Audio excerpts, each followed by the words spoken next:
ഇപ്പോൾ കേരളത്തിൽ ഇപ്പോൾ കഴിഞ്ഞ ദിവസം പ്രതിപക്ഷ നേതാവൊക്കെ പറഞ്ഞത് കോൺഗ്രസിൻ്റെ സ്ഥാനാർത്ഥികൾ 25 ജനുവരി 25 തന്നെ കേരളത്തിലെ കോൺഗ്രസിൻ്റെ സ്ഥാനാർത്ഥിക്കാർ തീരുമാനമാവും, നേരത്തെ തന്നെ സ്ഥാനാർത്ഥികളെ പ്രഖ്യാപിക്കുമെന്നാണ്. അപ്പോൾ ആസാമിലാണെങ്കിലും അക്കാര്യത്തിൽ മുന്നോട്ട് പോകുന്നു. കേരളത്തിൽ ഇത് തന്നെയായിരിക്കുമോ? ഞങ്ങളിപ്പം കുറേ കാലമായിട്ട് അങ്ങനെയാണല്ലോ ചെയ്യുന്നത്. കർണാടക ഇലക്ഷന് ശേഷം എടുത്ത് നോക്കിയാൽ അറിയാം, തിരഞ്ഞെടുപ്പിൽ സ്ഥാനാർത്ഥികളെ ആവുന്നത്ര നേരത്തെ കൂട്ടി തീരുമാനിക്കണമെന്നുള്ളതാണ് ഞങ്ങളുടെ തീരുമാനങ്ങൾ. അതനുസരിച്ചാണ് സ്ഥാനാർത്ഥി നിർണയ പ്രക്രിയകളും നടന്നുകൊണ്ടിരിക്കുന്നത്. എന്തായാലും അത് കേരളത്തിലും സ്ഥാനാർത്ഥി നിർണയത്തിനുള്ള പ്രക്രിയകൾ ഉടനടി ആരംഭിക്കും. വയനാട് ക്യാമ്പ് അതിൻ്റെ ഒരു മുന്നോടിയായിട്ടാണ്. അല്ല, വയനാട് ക്യാമ്പ് നിയമസഭാ തിരഞ്ഞെടുപ്പുമായി ബന്ധപ്പെട്ടിട്ടുള്ള പൊതുവായ രാഷ്ട്രീയ കാര്യങ്ങൾ ചർച്ച ചെയ്യാനും തീരുമാനമെടുക്കുന്നതിനും ക്യാമ്പയിൻ എങ്ങനെ മുന്നോട്ട് പോകണമെന്നതിനെക്കുറിച്ച് കൃത്യമായിട്ട് രൂപം പാർട്ടി നേതാക്കന്മാരുടെ ഇടയിൽ ഉണ്ടാക്കുന്നതിന് വേണ്ടിയിട്ടുള്ള ഒരു ക്യാമ്പാണ്. ഞങ്ങൾ 2 ക്യാമ്പ് ഇതിന് മുൻപ് അവിടെ നടത്തിയിരുന്നു. അതിൻ്റെ തുടർച്ചയാണ് ഇതും. തദ്ദേശ ഭരണ സ്ഥാപനങ്ങളിലെ തിരഞ്ഞെടുപ്പിലുണ്ടായിട്ടുള്ള വിജയം തീർച്ചയായിട്ടും വിലയിരുത്തും. എവിടെയെങ്കിലും പാളിച്ചകളുണ്ടെങ്കിൽ ആ പാളിച്ചകളും പരിശോധിക്കും. അങ്ങനെ ഒരു പൂർണ്ണമായിട്ട് അർത്ഥത്തിൽ ഒരു ഫുൾ സ്വിങ്ങോടുകൂടി ഏറ്റവും ശക്തമായ രീതിയിൽ നിയമസഭാ തെരഞ്ഞെടുപ്പിനെ നേരിടാൻ വേണ്ടി പാർട്ടിയെ സജ്ജമാക്കുന്ന ഒരു ക്യാമ്പായിരിക്കും വയനാട്ടിലുണ്ടാവും. ഈ മേയർ തെരഞ്ഞെടുപ്പിൽ KPCC മാനദണ്ഡങ്ങൾ പാലിച്ചു എന്നുള്ള കാര്യം ക്യാമ്പിൽ വിലയിരുത്തുമോ? അല്ല, ഞങ്ങളെ സംബന്ധിച്ചിടത്തോളം ഒറ്റ ലക്ഷ്യത്തിലാണ് ഇപ്പോൾ. അത് നിയമസഭാ തിരഞ്ഞെടുപ്പിൽ കഴിഞ്ഞ 10 വർഷക്കാലമായി കേരളത്തിലെ ജനങ്ങൾക്ക് ദുരിതം സമ്മാനിക്കുന്ന ഒരു സർക്കാരിൽ നിന്നും മോചനം നേടാൻ വേണ്ടിയിട്ടുള്ള ജനങ്ങളുടെ ആഗ്രഹങ്ങൾക്കനുസരിച്ച് പാർട്ടിയെയും മുന്നണിയെയും മുന്നോട്ട് കൊണ്ടുപോകുക എന്നുള്ള ഒറ്റ ലക്ഷ്യം. അതിനിടയിൽ വേറെ ഡിസ്ട്രാക്ട് ചെയ്യുന്ന ഒരു ശ്രമങ്ങൾക്കും ക്യാമ്പിൽ സ്ഥാനം ഉണ്ടാവില്ല. ഈ വയനാട് നേതൃ ക്യാമ്പ് നടക്കുമ്പോൾ കോൺഗ്രസ് വാഗ്ദാനം ചെയ്ത വയനാട് പുനരധിവാസം വീടുകളുണ്ട്, അതിലെന്തെങ്കിലും ഒരു തീരുമാനമാകും? അല്ല, തീരുമാനം ആയല്ലോ. അത് നാളെയാണ് അതിൻ്റെ രജിസ്ട്രേഷൻ, സ്ഥലത്തിൻ്റെ രജിസ്ട്രേഷൻ നാളെയാണ്. ആ രജിസ്ട്രേഷൻ നടന്നു കഴിഞ്ഞു. ഈ ആഴ്ചകളിൽ തന്നെ, ഈ വരുന്ന ദിവസങ്ങളിൽ തന്നെ അതിൻ്റെ പ്രവർത്തനങ്ങൾ ആരംഭിക്കാനും തീരുമാനിച്ചിട്ടുണ്ട്. അതിലെല്ലാ നടപടികളും പൂർത്തിയായിട്ടുണ്ട്. ഈ വടക്കാഞ്ചേരി കോഴാരോപണത്തിൽ കോൺഗ്രസ് എങ്ങനെയായി തുടർന്നുള്ള മുന്നോട്ട് പോകാനായിട്ട് വിഷയം എങ്ങനെ ടേക്കപ്പ് ചെയ്താൽ? അത് പ്രാദേശികമായിട്ടുള്ള കോൺഗ്രസ് കമ്മിറ്റിയാണ്. ഇപ്പം മനസ്സിലായില്ലേ, CPM പഞ്ചായത്ത് പ്രസിഡന്റിനാകാൻ വേണ്ടി, ഒരു പഞ്ചായത്ത് പ്രസിഡന്റിനെ തിരഞ്ഞെടുക്കാൻ വേണ്ടി എന്ത് പ്രലോഭനങ്ങൾ വരെ കൊടുക്കാൻ തയ്യാറാവും കോൺഗ്രസിനെ തോൽപ്പിക്കാൻ എന്നുള്ളതാണ്. അവർ ഇത്രയും എക്സ്പോസ് ചെയ്തൊരു കാര്യമുണ്ടോ പറയാം. എന്നിട്ട് അവരതിനെ പരോക്ഷമായി ന്യായീകരിക്കുകയല്ലേ ചെയ്യും. ഓപ്പറേഷൻ അരിവാളാണോ? പിന്നെ അതേപോലെ തന്നെ കോൺഗ്രസ് പാർട്ടിക്കാരിൽ വിശ്വാസം നഷ്ടപ്പെട്ടാൽ, സ്വന്തം പാർട്ടിക്കാരിൽ വിശ്വാസം നഷ്ടപ്പെട്ടാൽ കിട്ടുന്ന വഴികളെല്ലാം തേടുക എന്നുള്ളതാണല്ലോ പുതിയ മാർക്സിയൻ തിയറി. അതേപോലെ തന്നെ കോൺഗ്രസിൽ നിന്ന് സസ്പെൻഡ് ചെയ്യപ്പെട്ട ആൾക്കാർക്ക്, പുറത്താക്കപ്പെട്ട ആൾക്കാർക്ക് അടുത്ത നിയമസഭാ സീറ്റ് ഉണ്ടാവില്ല എന്നുള്ള കാര്യത്തിൽ യാതൊരു തർക്കവും ഇല്ലല്ലോ. ഇത്തരം ചോദ്യങ്ങൾ ഞാൻ പറഞ്ഞല്ലോ. കോൺഗ്രസിൻ്റെ സ്ഥാനാർത്ഥി നിർണയം പ്രക്രിയ ആരംഭിക്കുകയാണ്. അതിനൊരു സിസ്റ്റമുണ്ട് കോൺഗ്രസിനെ സംബന്ധിച്ചിടത്തോളം. പ്രദേശ് ഇലക്ഷൻ കമ്മിറ്റി ഉണ്ട്. അവരുടെ സജഷൻ സ്ക്രീനിങ് കമ്മിറ്റി മുമ്പാകെ വരും. ആ സ്ക്രീനിങ് കമ്മിറ്റി അതൊക്കെ പരിശോധിച്ച് കഴിഞ്ഞ് സെൻട്രൽ ഇലക്ഷൻ കമ്മിറ്റി മുമ്പാകെ സമർപ്പിക്കും. സെൻട്രൽ ഇലക്ഷൻ കമ്മിറ്റിയാണ് സ്ഥാനാർത്ഥികളെ തീരുമാനിക്കുന്ന അന്തിമ ബോഡി. അല്ല, അതുകൊണ്ടാണ് ഞാൻ പറഞ്ഞത് ഇത്തരം കാര്യങ്ങളൊന്നും നിങ്ങൾ ഡിസ്ട്രാക്ട് ചെയ്യാൻ നോക്കണ്ട. ഇത്തരം കാര്യങ്ങളൊന്നും ഞങ്ങൾക്ക് അതിനെക്കുറിച്ചൊക്കെ വ്യക്തമായ കാഴ്ചപ്പാട് സ്ഥാനാർത്ഥി നിർണയം കഴിയുമ്പോൾ മനസ്സിലാവുമല്ലോ. 50% സീറ്റുകൾ സ്ത്രീകൾക്കും യുവജനങ്ങൾക്കായിട്ട് കൊടുക്കുമോ? നിങ്ങൾ കഴിഞ്ഞ ഞങ്ങളുടെ സ്ഥാനാർത്ഥി പട്ടിക കണ്ടിട്ടില്ലായിരുന്നു. 2021 2021 സ്ഥാനാർത്ഥി പട്ടിക 50% കൂടുതൽ ചെറുപ്പക്കാരായിരുന്നു. ചെറുപ്പം എന്ന് പറയുമ്പോൾ എത്ര വയസ്സ് വരെ?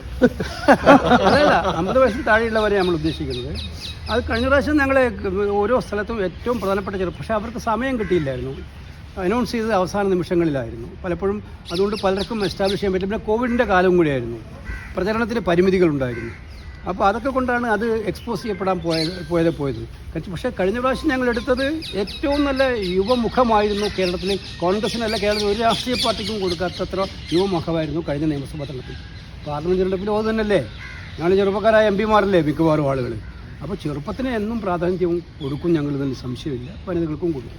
രാഹുൽ മാങ്കൂട്ടത്തിൽ മുതിർന്ന നേതാക്കളൊക്കെ ആയിട്ട് കൂടിക്കാഴ്ച നടക്കുന്നുണ്ട്. ഒത്തുതീർപ്പിനുള്ള നടപടികൾ, അത്തരം കാര്യങ്ങളൊക്കെ ഞങ്ങൾ നേരത്തെ നിലപാട് പറഞ്ഞു. ഞാൻ പറഞ്ഞല്ലോ, ഈ വെള്ളാപ്പള്ളി നടേശൻ ഒരു മാധ്യമ പ്രവർത്തകനെ ഭീകരവാദി എന്ന് വിളിച്ച സാഹചര്യം എങ്ങനെയാണ് കാണുന്നത്? ഒരു മാധ്യമപ്രവർത്തകനും ഭീകരവാദിയല്ല. മാധ്യമപ്രവർത്തകർ നമ്മളെ വിമർശിക്കും. ചിലപ്പോൾ വിമർശനം ചിലപ്പോൾ അതിര് കവിയുന്നുണ്ടാവും. അതൊക്കെ അവരാണ് നിശ്ചയിക്കേണ്ടത് അതിരെത്ര വേണമെന്ന്. മാധ്യമപ്രവർത്തകരാണ്. നമ്മളാരും മാധ്യമപ്രവർത്തകൻ്റെ അതിര് നിശ്ചയിക്കാൻ ഉത്തരവാദപ്പെട്ടവരല്ല ഒരു രാഷ്ട്രീയ നേതാവും അല്ലെങ്കിൽ ഏതൊരു രീതിയിലുള്ള നേതാവും. മാധ്യമപ്രവർത്തകരെ സംബന്ധിച്ചിടത്തോളം അവർ എന്തെങ്കിലും അതിര് കവിഞ്ഞ് പറയുന്നുണ്ടോ എന്ന് അവർ നിശ്ചയിക്കട്ടെ. അതാണ് ജനാധിപത്യത്തിലെ ഏറ്റവും അഭികാമ്യമായ കാര്യം. അല്ലാതെ മാധ്യമപ്രവർത്തകർ നമ്മളെ വിമർശിക്കുമ്പോൾ മുഴുവൻ അവരെ മോശമായി ചിത്രീകരിക്കുന്ന രീതിയോട് എനിക്ക് യോജിക്കും. SNDP പോലൊരു സംഘടന തലപ്പത്തിരിക്കുന്ന ആളുടെ ഭാഗത്ത് ഞാൻ എൻ്റെ വാക്കും പറഞ്ഞു വെക്കരുതില്ല, എൻ്റെ കമൻറ്റ് ക്ലിയർ ആണ്. ഒരു കൂടിക്കാഴ്ച നടത്തുന്നത് അത് ഈ DCC-യുമായി ബന്ധപ്പെട്ടുള്ള എന്തെങ്കിലും വിഷയങ്ങൾ ഉന്നയിച്ചുകൊണ്ടാണ്? എല്ലോ എൻ്റെ അതൊന്നുമില്ല. കേരളത്തിലെ കോൺഗ്രസ് നേതാക്കന്മാർ ആര് ഡൽഹിയിൽ വന്നാലും അവർ എന്നെ കാണാൻ ചോദിച്ചാൽ അവസരം കിട്ടിയാൽ ഞാൻ കാണാറുണ്ട്, അത്രമാത്രം കാണാറുണ്ട്. MP-മാർ പലരും മത്സരിക്കാൻ സന്നദ്ധത അറിയിച്ചിട്ടുണ്ട്. അപ്പോൾ ഈ ഹൈക്കമാൻഡ് ആണല്ലോ ഇക്കാര്യത്തിൽ തീരുമാനം എടുക്കുന്നത്. കേരളത്തിന്റെ കാര്യത്തിൽ മാത്രമായിട്ട് ഒരു ഇളവ് നൽകാൻ ഞാൻ പറഞ്ഞല്ലോ, സ്ഥാനാർത്ഥി നിർണയത്തിന് ഒരു പ്രക്രിയയുണ്ട് കോൺഗ്രസിൽ. സ്ഥാനാർത്ഥി നിർണയത്തിന് സമിതികളുണ്ടാകും, ആ സമിതികൾ മാനദണ്ഡങ്ങൾ നിശ്ചയിക്കും. അന്തിമമായിട്ട് ഇതൊക്കെ തീരുമാനിക്കുന്നത് സെൻട്രൽ ഇലക്ഷൻ കമ്മിറ്റിയാണ്, കേന്ദ്ര തെരഞ്ഞെടുപ്പ് സമിതിയാണ്.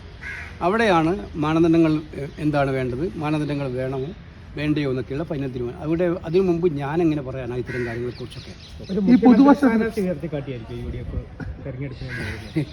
സാധാരണ അങ്ങനെ ചെയ്യാറില്ലല്ലോ. അതിപ്പോൾ പല നേതാക്കന്മാരും പ്രഖ്യാപിച്ചു കഴിഞ്ഞല്ലോ. വീണ്ടും വീണ്ടും ചോദ്യം ചോദിക്കേണ്ട കാര്യം എന്താണ്? കൈരളിയുടെ താല്പര്യമായിരിക്കും അല്ലേ?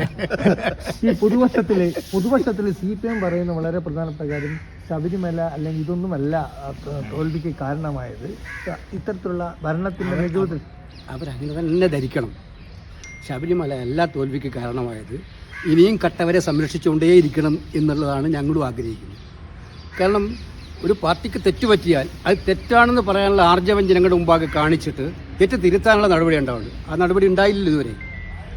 കാരണം സ്വന്തം പാർട്ടി നേതാക്കന്മാർ സ്വന്തം പോലീസ് തന്നെ അറസ്റ്റ് ചെയ്ത് അകത്താക്കിയിട്ടും അവർ കുറ്റക്കാരായെന്ന് തെളിയുന്നത് വരെ അവർക്കെതിരെ നടപടിയില്ല എന്നാണ് പാർട്ടി നേതാക്കന്മാർ പറയുന്നത്. അപ്പോൾ അതുകൊണ്ട് വ്യക്തമാണ് അതിൽ നിന്നും അവർ അത്രമാത്രം അവർ സംരക്ഷിക്കാൻ ബാധ്യത അവർക്കുണ്ട്. ഇവരെയൊക്കെ സംരക്ഷിക്കാൻ എത്രമാത്രം ബാധ്യതയുണ്ട് അത് മനസ്സിലായി. അടൂർ പ്രകാശിനെ ചോദ്യം ചെയ്യുന്ന വഴി രണ്ട് മുന്നണികളും ഏകദേശം ഒരേപോലെയാണ് ജനങ്ങൾക്ക് മുമ്പിൽ അവതരിപ്പിക്കാനാണ് അവർ ശ്രമിക്കുന്നത്. അത് ഞാൻ ചോദിച്ച ചോദ്യം എന്തൊരു ബാലിശമായ ചോദ്യമാണ്. നിങ്ങൾ ഏജൻസിയല്ലേ അന്വേഷിക്കുന്നത്? SIT ഞങ്ങളുടെ UDF നിയന്ത്രിക്കുന്ന പോലീസാണോ കേരളത്തിലുള്ളത്?